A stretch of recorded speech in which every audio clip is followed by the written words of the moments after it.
Bonjour, j'espère que vous allez bien. On se retrouve aujourd'hui pour une nouvelle recette qui va être les verrines au cappuccino. Très simple à faire et c'est juste délicieux. J'espère que ça va vous plaire. Avant de commencer, si vous aimez mes vidéos, venez vous abonner à ma chaîne. Pensez aussi à activer la petite cloche pour ne pas louper mes prochaines recettes. Venez me rejoindre sur mes réseaux sociaux qui est Instagram et Facebook. Les liens sont dans la barre d'infos. Maintenant c'est parti, on commence. Il faut 15 centilitres de lait entier, 15 centilitres de crème liquide entière, une cuillère à soupe de café soluble, 3 jaunes d'œufs, 30 g de sucre et 180 g de chocolat au lait. Je vais commencer dans une casserole par y mettre la crème liquide et j'y ajoute le lait. Je vais ajouter le café, je mélange un peu pour un petit peu qu'il s'incorpore.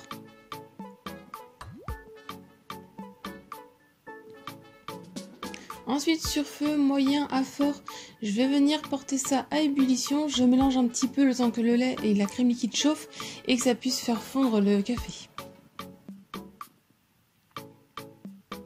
Quand c'est à ébullition, je retire du feu. Je viens le mettre de côté et dans un plat, je viens verser mes jaunes d'œufs. J'y mets le sucre. Et avec le fouet, je vais mélanger pour les incorporer.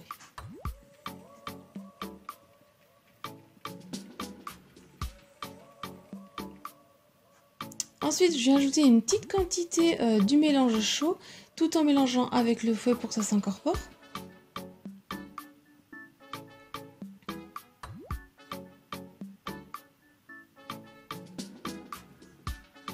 Et ensuite, en filet, je vais ajouter tout le reste, toujours en mélangeant avec le fouet.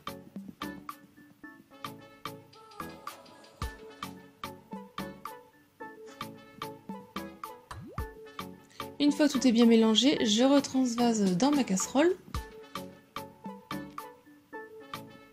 Sur feu moyen, je vais venir faire chauffer donc la crème, un peu comme une crème anglaise. Je vais mélanger de temps en temps avec ma spatule.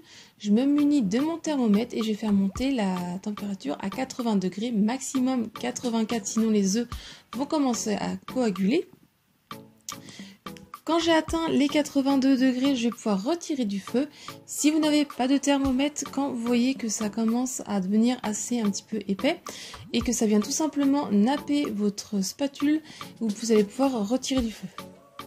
Si par malheur vous faites trop, vous commencez à faire cuire les œufs, vous pouvez passer un petit peu votre crème au mixeur pour la rendre plus lisse. Donc voilà ce que ça donne à la spatule, vous voyez, elle est un peu épaisse et elle nappe vraiment ma spatule, elle reste dessus. Donc ensuite, je vais venir ajouter mes carrés de chocolat. Vous pouvez, si vous voulez, les hacher finement pour qu'ils fondent plus vite. Et avec la spatule, je vais venir mélanger délicatement en partant du centre vers l'extérieur de la casserole. Et le chocolat, comme ça, va fondre.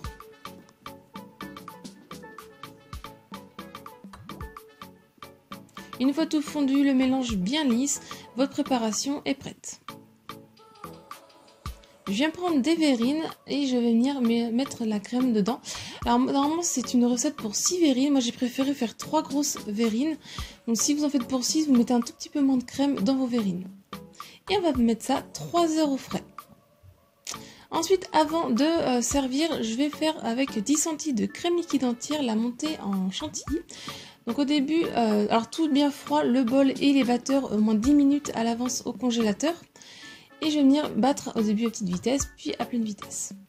Quand ça commence à être un petit peu épais, je vais arrêter et je vais ajouter mes 15 g de sucre glace. Et je vais mélanger à petite vitesse, puis à grande vitesse pour incorporer le sucre glace.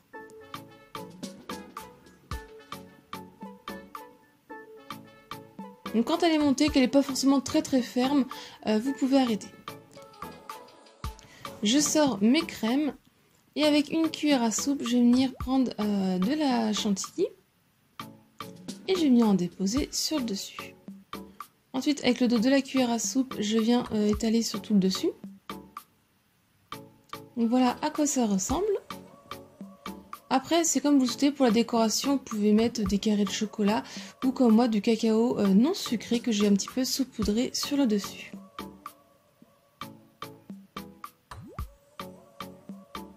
et vos verrines au cappuccino sont prêtes à être dégustées.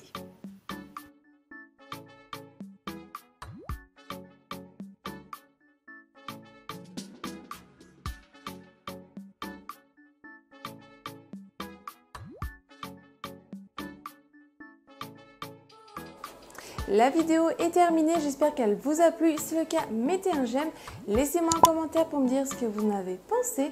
Si ce n'est pas encore fait, pensez à vous abonner à ma chaîne et activez aussi la petite cloche pour ne pas louper mes prochaines recettes. Partagez un maximum autour de vous, venez me rejoindre sur mes réseaux sociaux qui sont écrits dans la barre d'infos. Si vous voulez voir d'autres recettes, je vous laisse cliquer sur le côté et moi je vous dis à très vite. Bye!